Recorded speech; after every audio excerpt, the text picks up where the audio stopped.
အောင်ဆုံးမင်းဝင်လေးကိုတော့စပြီးတော့တင်ရတော့မယ်ဆိုတော့ညာအနေနဲ့ပေါ့နော်။ဘာကြောင့်ဒါအရင် e-sport ကနေပြီးတော့ထွက်ခွာခဲ့ရကျွန်တော်ဒီ AI ရနေပြီးတော့ဒီကပါပါစာရုပ်မကုန်ကျွန်တော်ကန်းလာရှိကန်းလေးတော်လေးဘောကြနေဒီနှစ်မှာလေကျွန်တော်သူကျင်းတဲ့ပန်းနဲ့ရောက်တယ်အဲဒါဒီရအောင်ဒီမိုက်ပဲဒီအနေထုတ်ပြီးပန်းလိုက်ဒူဘိုင်းဆိုတာလည်း ဒီမိုက်ဆိုတာလေးတော့တော်ကြာဟုတ်ကဲ့ဟုတ်ပါပဲ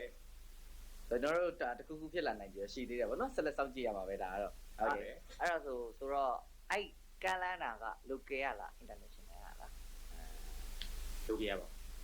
အဲ့ဆို international ကတော့ကန်လန်းတာမျိုးမရှိလား international ရတယ်ကန်တယ်ဒါပေမဲ့ဟိုကမြန်မာမှာတော့သိပြီးတော့လူကျင်တာမရဘူးအဲကြောင့်နိုင်တယ်တော့မတူဘူးဒီကတော့ထုတ်လိုက်ကြီးတည်ပြီးတော့သွားတာပိုကောင်းတာပဲတဲ့မှာဟိုဘက်မှာလည်းလောက်ပြလို့ရတယ်တဲ့မှာနေသားနဲ့ဟုတ်ကဲ့အဲ့တော့နောက်ကြကဲအဲ့တော့ကျွန်တော်ဒီထပ်ပြီးတော့မေးချင်တာပေါ့နော် AI e-sport တင်းနေတာဖြတ်တန်းခဲ့ရတဲ့အတွက်ကတော့ဒါခံစားချက်တွေခြေနေရအောင်လို့မျိုးရှိမတရားလေးပေါ့နော် moment လေးပေါ့ကျွန်တော်တို့ကြီးမာ AI နဲ့အမှတ်တရဆိုတော့ OU Daybug မှာကျွန်တော်ကမတိုင်းပြောရင်ပြန်ပြန်ဖြစ်မယ်ဆိုတော့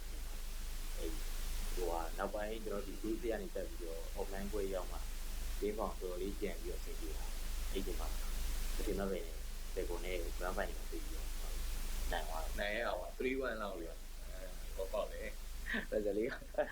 ဒါလေးပြောပြရမှာပဲဒါချန်ပီယံဖြစ်သွားတဲ့နောက်ဆုံးဒါနော် movement တွေပေါ့ဆိုတော့ဒါအဓိကတစ်ခုမေးချင်တာပါနော်ဆိုတော့ဒီနားအနေနဲ့ကဒီအသင်းမှာပေါ့နော်ကြမနေတတ်တဲ့ record လေးတွေရောရှိတယ်ဘာလို့လဲဆိုတော့ဒီနားနဲ့စချင်းပွဲထွက်ခဲ့တာ BG နဲ့ပေါ့နော် BG နဲ့ပွဲထွက်ခဲ့ပေမဲ့အဓိကသူ M5 သွားတယ် M5 သွားပြီးချင်းပဲချက်ချင်း AI ကြီးကိုပြောင်းချသွားတယ်နော် AI နဲ့လည်းတစ်နှစ်လုံးဝ team form ပြီးသလိုဖြစ်နေတဲ့အချိန်မှာမှလည်းလုံးဝအထက်ပြောင်းသွားတယ်ဆိုတော့အသင်းမှာကြမနေခြင်းနဲ့ခံစားချက်မျိုးရှိတာလားဒါမှမဟုတ်ဘယ်လိုမျိုးကြောင့်လဲပေါ့နော်ဒီ BG ကနေစပြီးတော့ကြမနေကြတော့မဟုတ်ဘူးကျွန်တော် BG မှာဆိုနေဒီ F5 တုန်းကဆိုတော်လေးပြီးနေတာပေါ့ဒါပေမဲ့ပြောပြလို့မရဘူးဒီဟာအခက်အခဲလေးရှိပါတယ်ဒီတရားလေးနဲ့အဲ့ဆို AI ရော AI နဲ့ဆိုရင်နေရလေဒါ player နဲ့လေပုံပုံပြီးတော့တခြားအတင်းကြီးတခြားလူတွေနဲ့လေဆိုဟိုဒီကတော့ကျွန်တော်ဒီနှစ်ကုန်တယ်မှာကျွန်တော်လာခေါ်ရဲအောင်ပို့ပြီးတော့စိတ်ဝင်စားအဲကြောင့်အော်ဒီကလာလှမ်းတဲ့လက်ကပိုကောင်းနေရဆိုတော့